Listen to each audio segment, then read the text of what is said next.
Hey, what's going on, guys, and Happy New Year. To celebrate the arrival of 2024, I figured that there's no better way than to discuss all of the major releases and developments that are planned for this year for the monster taming genre. If you're new to the channel or randomly found this video, monster taming is a genre, or more accurately, a category of game that incorporates the idea of either raising, collecting, or battling monsters and are typically made of some sort of combination of the three. This can include games like Pokemon, Dragon Quest Monsters, Digimon, Monster Rancher, etc. So if you're a fan of these types of games, consider subscribing after you're done with the video. Other than that, we do have a wide array of titles that are planned for this year, many of which admittedly don't have exact release dates, though we do have windows for a lot of them. We also do have a couple really noteworthy events or announcements taking place this year as well that focus around a particular monster taming IP, and we also have a little bit of speculation at the end for good measure. As the year progresses, this list will likely get even larger as more announcements make their way into the forefront, but for now, make sure to sit back, relax, and let's dive in.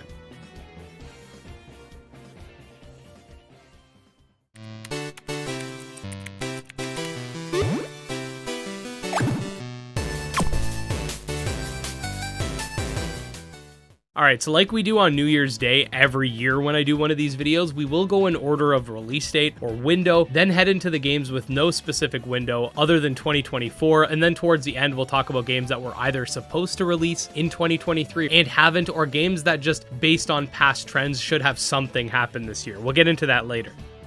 Okay, starting off with January, we have two major games releasing, the first being Familiars.io, which is available for free on web browser, and I'm not really sure if the Steam version will come with its own unique aspects or not, but nevertheless, it is releasing on the 13th, and is essentially a monster taming MMO where you are dropped into a world with very little context and are just free to explore, battle, and capture as you see fit. It's also got a super cool retro aesthetic, like super retro, which I also think is pretty neat. We also have Palworld dropping at some point in January. This is a game that has been a major point of discussion both in and out of the genre. It's one of the most wishlisted games on all of Steam, and it's the most followed monster tamer game on the entire platform. I think there's going to be a ton of hype around this game, both positive and negative, since there has been some criticism levied towards it due to a lot of the designs looking really similar to Pokemon. That being said, I'm really looking forward to diving into this game, and I think that having what essentially is Pokemon meets Ark with a lot of guns is something that'll turn the genre on its head. That being said, we don't really know the specific date of launch as of the time I'm putting this together, just that it's coming sometime in January. They're supposed to be dropping a trailer at the beginning of January, so really any day now we should get some information, which is another reason to subscribe because I'll keep you guys up to date on that. In February, we currently only have one confirmed release, that being the Thaumaturge, which interestingly enough is the second most followed monster taming game on Steam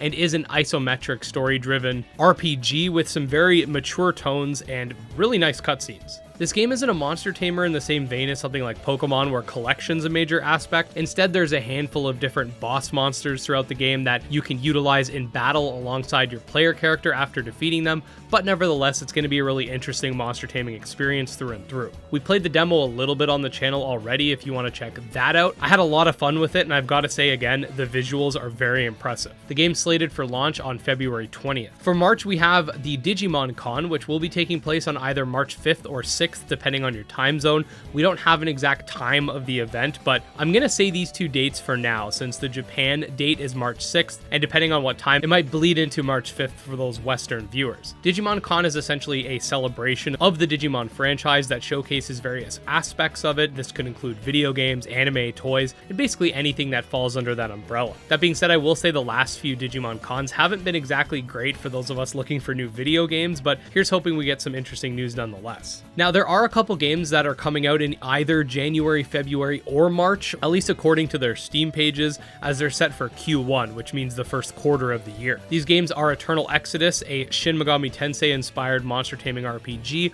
which has you venturing through hell going up against the state, and Critter Crops, a hand-drawn monster-raising farming sim, which has some pretty chill vibes to contrast the previous game. Again, these are set for the first quarter, so they can come out anytime before the end of March. April's going to be a really interesting month for the monster taming genre, especially because we are expecting some new information about the upcoming level 5 title that's currently being codenamed Ghostcraft by the community. Many are speculating that this is some type of spiritual successor to Yokai Watch or maybe Yokai Watch 5. We don't really have much information as of yet, but we know that this game is supposed to be launching in 2025, and it's definitely going to be an interesting thing to look forward to. We're also supposed to be seeing the full release of Evo Creo 2, which has been delayed at least 4 times at this point, so I would take that with a grain of salt. This is a turn-based Pokemon-esque RPG in a similar vein to something like Coromon, and is a mobile title as well, which I know a lot of you guys have been asking me about. That being said, like I said, it's been delayed multiple times. It was supposed to come out in 2021, and it's just been delay after delay after delay, so again, pinch of salt. Other than April, we don't have anything else confirmed for May or June, but we do have some games coming out in the second quarter of the year, which could be April, May, or June, and these include the Moonstone Island Switch release, which admittedly is just slated for quote-unquote spring, so there's a chance it could potentially come out in March. And we've also got 2 games that we haven't really covered on the channel much. The first being Spirit City Lo-Fi Sessions, which is sort of an idle game where you collect various spirits by listening to some lo-fi music, and Bloomtown: A Different Story, which is a JRPG social sim hybrid taking place in a 1960s-esque Americana-type world. Later in the year, in August to be exact, we will be having the 3rd annual Monster Taming Direct, provided everything goes as planned and there is enough developer submissions and support. The Monster Taming Direct, if you don't already know, is essentially a Nintendo Direct-esque event where we showcase a bunch of new trailers, gameplay, teasers, reveals, etc., and all of this stuff is never before seen, and it's all specifically centered around monster taming. It's hosted every year on this channel and has been picking up steam, if I do say so myself, and later this month I'm going to start with the preparations and stuff, so I'll keep you guys updated. Next, if we go all the way to the end of the year, in December, we have Mirrored Soul releasing on December 12th, which is a Soul Hackers-inspired RPG with some witty characters in a strange world to explore beyond the Mirror Realm. And we've also got Lumentale, Memories of Trey, which is a Pokemon-inspired turn-based RPG being developed by the creators of Pokemon Xenoverse. This one just says slated for December, but I will give you guys some more information as it becomes available.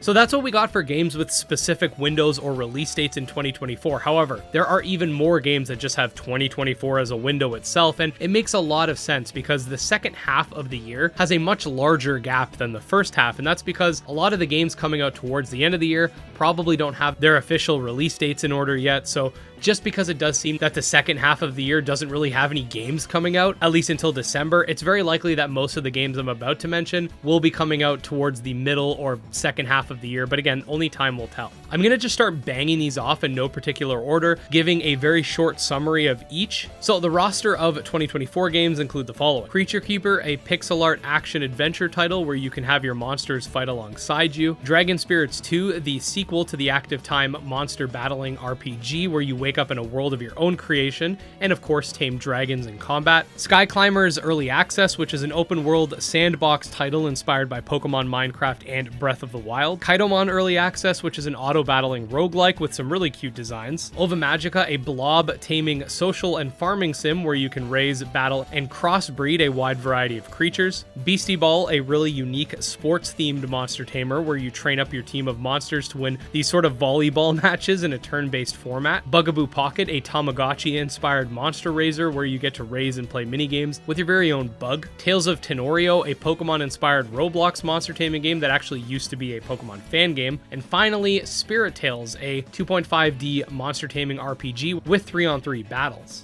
Now, we're not quite done yet because there are a few more games of note that I wanted to mention that have some interesting circumstances surrounding them. So one of these games is Nanokin. If I'm not mistaken, it was going to be coming out in 2023, but is now to be determined. This is a really cool 2.5D monster taming and platforming collectathon with grid-based combat where you can sort of like build your monsters from parts, kind of like Metabots. I'm not sure if this is still planned to be coming out this year, but definitely a noteworthy title nonetheless. Mithrin, a monster taming social sim inspired by Monster Rancher, but with real-time sort of Ninja Storm-esque combat, was supposed to come out in 2024 according to their Kickstarter. However, they had an alpha slated for 2022, which never happened, a beta slated for 2023, which never happened, and I'm just gonna say I'm highly doubtful the release is coming this year. This was a Kickstarter project, and there's definitely been some concerns here and there about what's going on with it. It seems like every piece of information we get is about how hard netcode is, which I think is a big part of what's holding development back, in that they're focusing way too much on the PvP PvP when the vast majority of players who are PvE focused are going to have to wait longer for the game.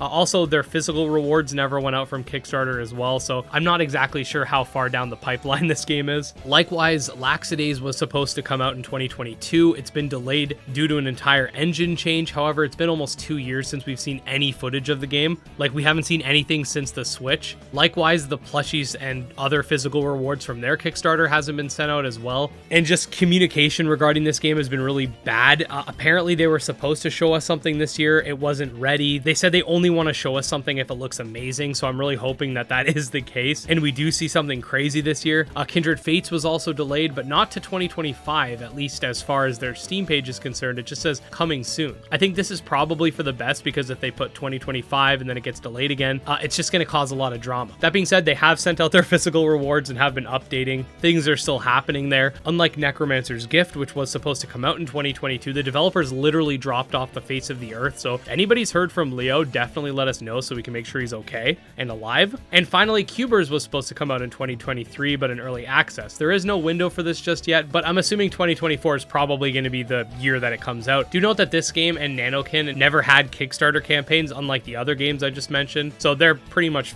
free to do whatever they want with their games. They could cancel them, they could disappear, they could do whatever they want because they haven't taken any money. But yeah, guys, that's pretty much what we got going on in 2024. There's also some games that aren't releasing necessarily that could release, or at least could showcase new stuff, like Nexomon 3. I have a feeling we're going to be seeing a lot from that game, even if it doesn't release. We're also more likely than not going to be getting a Pokemon game in 2024, just based on trends. I think it's very likely we'll see a lot of Aethermancer info this year. The game already looks really polished. I wouldn't even be surprised if it ended up releasing sometime this year. The Digimon franchise dropped a video game in 2022 with Digimon Survive, then 2023 with Next Order, albeit that was a port, so we could end up seeing some sort of port game this year as well. Even if it's not the Digimon story title that they've been working on, perhaps we'll get another Digimon port, which I really want them to release Digimon Adventure PSP in the West. I think that'd be awesome and it would fit really well on Switch, but that's just me. And we also got tons of fan games as well. We got a few Digimon fan games, we got Pokemon fan games, and I think we're going to see a lot of fun stuff from the fan game community this year as well. Other than that, guys, I look forward to another solid year in the monster taming genre, and I hope you guys are looking forward to that too. Like I said at the beginning of this video, if you want to stay up to date on all things monster taming, this is definitely the place to be. I put out videos every single day. I'm super dedicated to the genre. It's basically my life at this point, so come join the community, sell your soul to me, and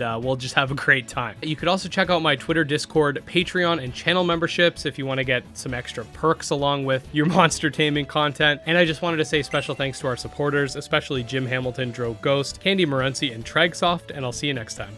Peace.